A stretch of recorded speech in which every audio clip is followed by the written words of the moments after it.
Hey guys, welcome back to the channel. Liquid here. For my option strategy, I like to write put options usually. This strategy has a really high success rate, and I've been using it to get consistent income month after month. Most of the time, options expire worthless, but what if you have an option that is about to expire in the money? Of course, you can simply take assignment of the stocks, but there's something else that you can do instead. Recently in November, I decided to sell a put option on Sea Ltd. This is an online gaming company. On November 23rd, Sea Ltd was trading at $288, and I decided to sell a put option for 240. The price would have to fall by 17% in order for it to be in the money, which I thought had a really low possibility. The initial delta is minus 6%, which means there's a 94% chance of this just expiring worthless. However, there still is that 6% chance that it could expire in the money, and I would have to be on the hook to buy 100 shares at $240, which is $24,000 that right now I don't have. So from the day I traded the option, the stock price started to go up initially, which is good for me as the put option seller. But then it started to go down and down and down. And on December 9th, which is one day before the expiration, it closed at $255. So I thought I was pretty safe.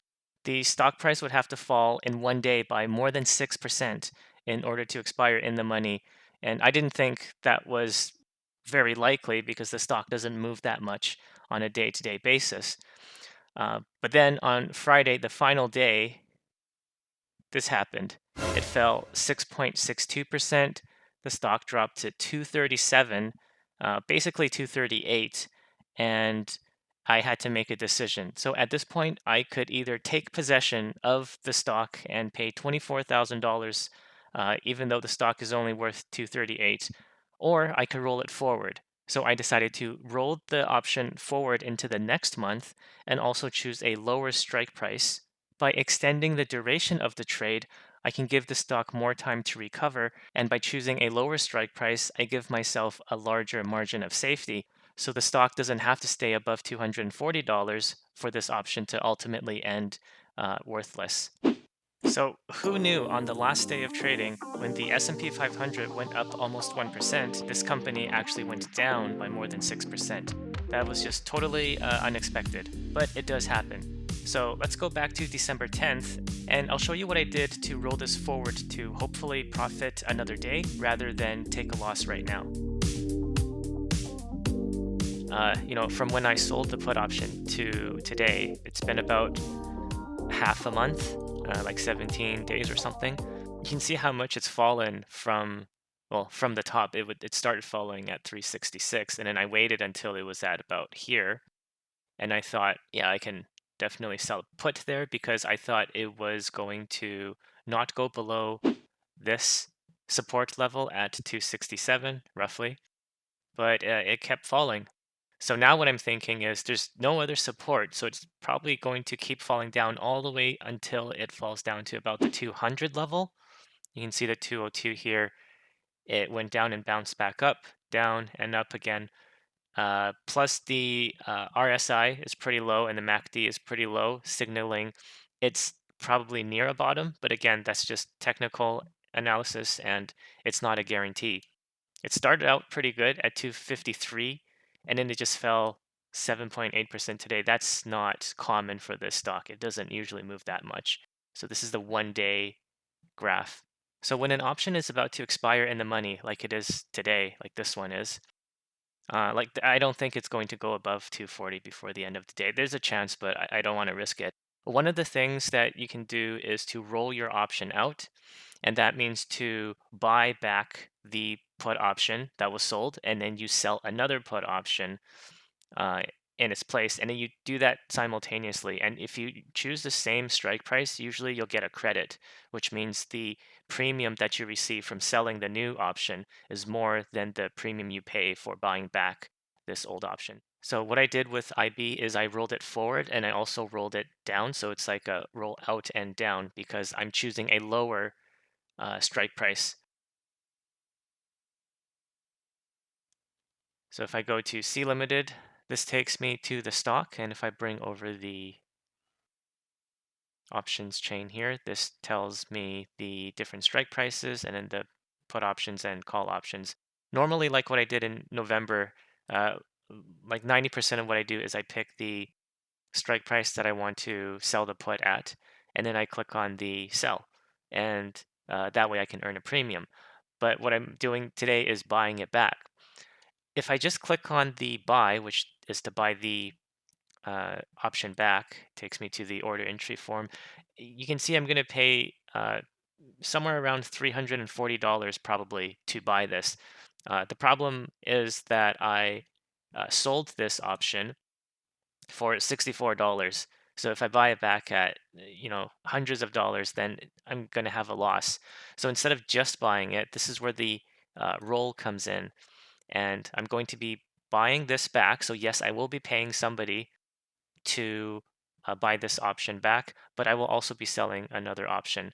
So back to the option chain here. What I need to do is turn on this strategy builder so that interactive brokers will know that am going to do, I am going to do more than one transaction here simultaneously.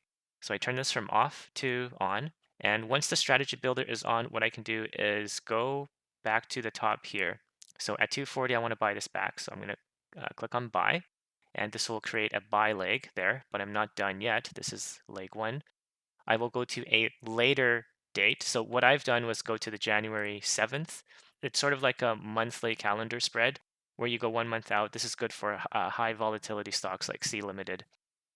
And then I choose a lower strike price. In this case, I can afford to choose a lower strike price because of the high implied volatility here, IV51, which is a pretty good stock to trade options because it means there's a lot of premiums to be had. So at 210, 220, you can see I can still, if I sell it, make a pretty good premium. But what I've done just earlier is I decided to sell a 205 put because the delta on that is minus 0.17. So that basically gives me a roughly 83% chance of this expiring out of the money, which is not a guarantee because it's 83%, but that's still better than something like 79% for this one.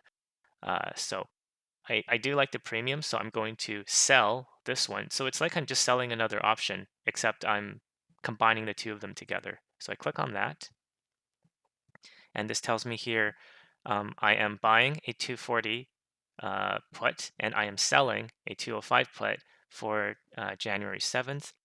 This is roughly how much I'm going to be spending to buy it, and this is how much I'm going to get by selling the new put. And then you can see down here, I can set a limit price, and this takes into consideration both of these options. So the market maker will look at what's on the market right now, who's selling and who's buying the different puts, and will try to give me a price that I think is reasonable. So I have to set something that's between 95 cents and negative 70 cents. If it's a negative number, that means I will be making a credit. So what I did before was choose a fairly high negative number, and then I slowly went up. So once you have that, you can submit order and then confirm, and then you will see that there is an order entry here. So you can see at 11:26, which was less than an hour ago, both of these got filled at the same time, and they have to be filled at the same time. So what I did was buy back my put option that I sold for $3.04. And then I sold another option for January 7th of next year, 28 days away, and I got paid $3.74. So in the end, I had a net income of 70 cents, and then there's some commissions involved with that. So 70 cents times 100 shares per contract, that's about $70. And under orders here, you can see what kind of trade this was, a diagonal spread, because it's spreading across time and price. So let's see what happens. January 7th, when it expires, is going to be here.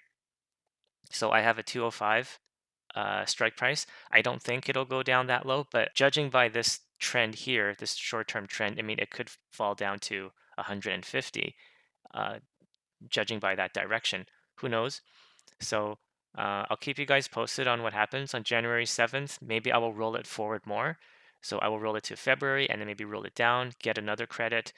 And so I don't know, it just depends. So instead of taking a loss right away, you can potentially even take a credit like what I've done today and continue the option so it keeps rolling forward. Sea Limited is a growing company. It's growing its revenue a lot and it's getting more customers. So I don't think it has much room to fall after like below 200. Let's take a look at the analyst ratings here.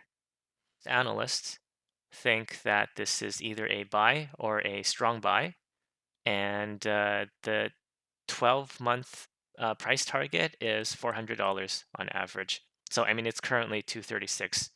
So even if the price target is off and it's actually goes to 300 12 months from now, if I can buy it at 205 and hold it for a year, it goes up to 300, that's still a pretty good deal. So I'll probably let it assign if it does go to 205 or below. Yeah, well, we'll see what happens.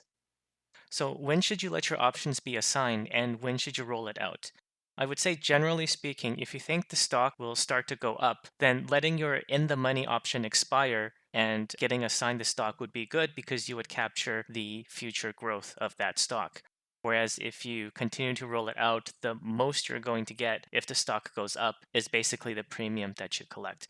On the other hand, in today's case with SE, I think the stock is going to fall more before it goes back up. So if I let my put option with a strike price of 240 get exercised today and the stock goes down, that's not an ideal situation because the stock would have to go back up to at least 240 for me to break even. On the other hand, if I roll the put out, and especially if I roll it down to a lower strike, like I did today at 205, then that means even if the stock price drops, I'll still be profitable as long as the price stays above 205. So that gives me more wiggle room and a higher chance for a positive outcome. With my sold option last time in November, plus the credit that I got this time, overall I've made about $133 in premiums. And if SE closes on January 7th above $205, then it expires out of the money and worthless. So that's how you would do a roll, and that's when you would do a roll. Anyway, thanks a lot for watching. I hope you learned something new from this video. Happy investing, and until next time.